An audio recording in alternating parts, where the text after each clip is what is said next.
ৰাজ্যবাসীক দিবলৈ ওলাইছো এক বিগ ব্ৰেকিং নিউজ। মিয়াৰ ৰক্ষক ইউনুছ তামুলীক গ্ৰেপ্তাৰ। হয়, গ্ৰেপ্তাৰ কৰি বহুতো কেইটা জেৰা চলোৱা হৈছে মিয়াৰ ৰক্ষক ইউনুছ তামুলীক। কি জেৰা চলোৱা হৈছে সবিশেষ আপোনালোকৰ মাজত তুলি ধৰিছো। ভিডিঅ'টো অলপো স্ক্ৰিপ্ট নকৰি শেষলৈ চাওক আৰু ভিডিঅ'টো যিমান পাৰে শ্বেয়াৰ কৰক।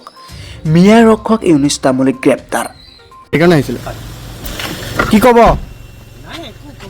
আপোনাক আটক কৰিছে, কি ক'ব? ক'বলগীয়া এতিয়া গমেই পোৱা নাই নহয় কেলে আটক কৰিছে, কি ক'ম। আপোনাক ক'ৰ পৰা ধৰিলে? আমাৰ হোটেলৰ পাছ ক'ৰ হোটেলত আছিলে আপুনি? এইখন কি আছিলে বৰলুইত। বৰলুইত মানে হোজাই হোজাই তাৰপৰা কোনে উঠাই আনিছে? ক্ৰাইম ব্ৰাঞ্চৰ এটা দলে আপোনাক উঠাই আনিছে। হয়, এতিয়া আপোনাক হোজাই এছ পি অফিচত ৰাখিছে। হয়, এতিয়া কিবা এটা সুধিব বুলি কৈছে, চাই লওঁ বাকী পৰ্যায়ত কি হয়।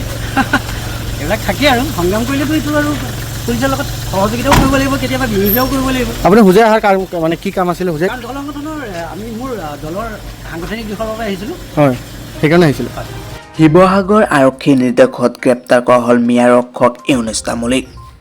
হয়, আপোনালোকে ঠিকেই শুনিছে, মিয়াৰ ৰক্ষক ইউনুছ তামুলীক অৱশেষত গ্ৰেপ্তাৰ কৰিলে হোজাই আৰক্ষীয়ে। অৱশেষত গ্ৰেপ্তাৰ হ'ল ইউনুছ তামুলী। হোজাই আৰক্ষীয়ে গ্ৰেপ্তাৰ কৰিলে ইউনুছ তামুলীক। আৰক্ষী অধীক্ষকৰ কাৰ্যালয়ত জেৰা চলোৱা হৈছে মিয়াৰ ৰক্ষক ইউনুছ তামুলীক।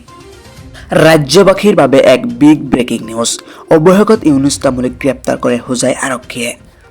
ভিডিঅ'টো যিমান পাৰে আপোনাৰ পৰিয়ালবৰ্গৰ লগত এটা শ্বেয়াৰ কৰি পেজখন ফ'ল' কৰি দিব। ধন্যবাদ।